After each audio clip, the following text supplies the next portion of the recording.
Hi, I'm Paul Aversano. I'm a managing director at Alvarez and Marsal and the global practice leader of the firm's Global Transaction Advisory Group, and I'm based here in New York City.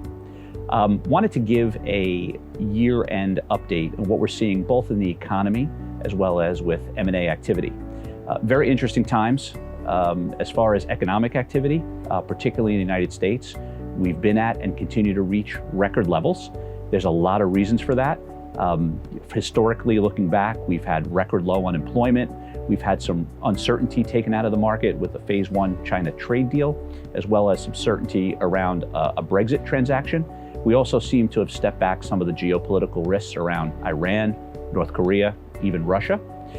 So fundamentally in the United States, a variety of other reasons too, including but limited to the ones I mentioned, the economics and the markets, particularly the public equity markets in the US, have reached very high levels. The question is, have we peaked, and what does that mean for merger and acquisition activity, not just in the United States, but around the world? Very interesting.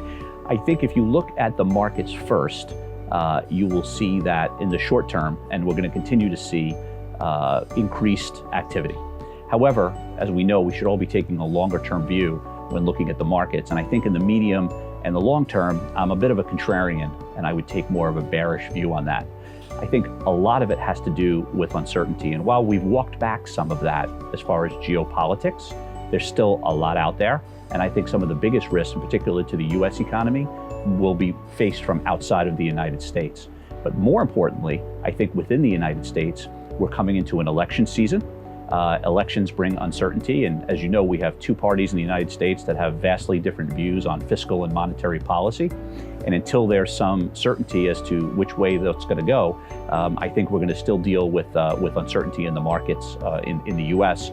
And you can't also discount the impeachment process with President Trump, because I think that brings additional uncertainty on top of an election year. And I think it's very unusual, obviously, to have an impeachment process going on at the same time you have an election year in the United States.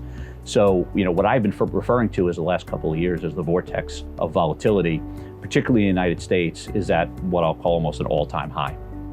So I am, the contrarian view and relatively bearish on at least the US economy and the public markets in the medium to long term. However, on the flip side, I'm actually very bullish when it comes to M&A activity. I've called this phenomenon where you have an economy going in one direction and M&A activity going in another, more of a decoupling. And what I mean by that is, historically, as evidenced even by research done by Credit Suisse, M&A has been a leading indicator for the equity markets and the economy in general. As M&A goes, there's historically been, I believe, what Credit Suisse says was an 8-month period that the economy and the markets would follow. This time, though, we're seeing something different. We're seeing the economy continue to rise, and we're seeing M&A activity actually decline. Particularly if you look at the second half of calendar 2019, and particularly as it relates to private equity M&A activity, the numbers are down as far as transaction volume, not necessarily value, but transaction volume. And why is that happening? I think there's two fundamental reasons on why that's happening. And I go and visit our clients at Alvarez and Marsal all over the world, and I get the same consistent answers. Number one, and the primary reason, would be high valuations. High valuations, everything is very expensive in most parts of the world, and it's difficult to drive returns when the buy-in price is at almost near record highs. The other thing is competition for deals. There are more entrants into the M&A space than ever before, not just private equity. You have sovereign wealth, you have family office funds, you have corporate acquirers still out there very active. So the competition for M&A is also at near record highs, and that's been driving up the valuations. As a result, many of our clients are sitting on the sidelines waiting for some type of disruptive event, which could potentially be negative for the economy and for the markets.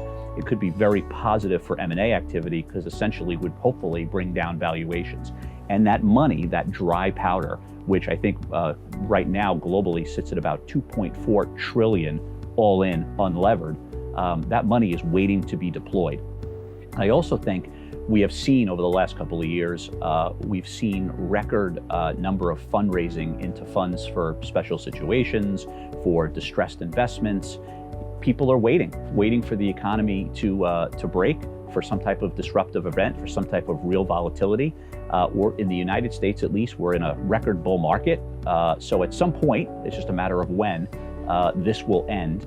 And I think what you'll have is an economy that will start to track down and M&A activity start to track up. So this decoupling of M&A and the markets is a more recent phenomenon versus historically where we've seen M&A be more of a market indicator, a leading market indicator. But time will tell.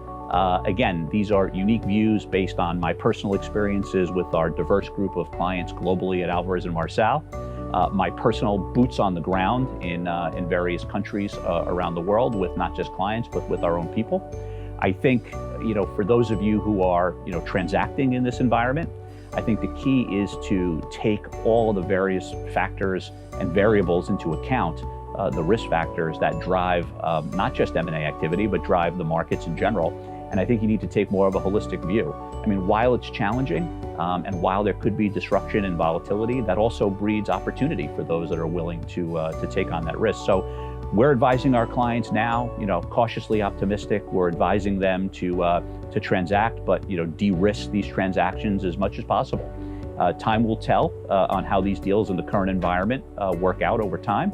But we'll see. So, like I said, lots of volatility, very interesting times. The vortex of volatility is swirling wildly, and time will tell as we move into 2020 with all these dynamics on how the M&A markets and the public equity markets and the economies around the world in general play out.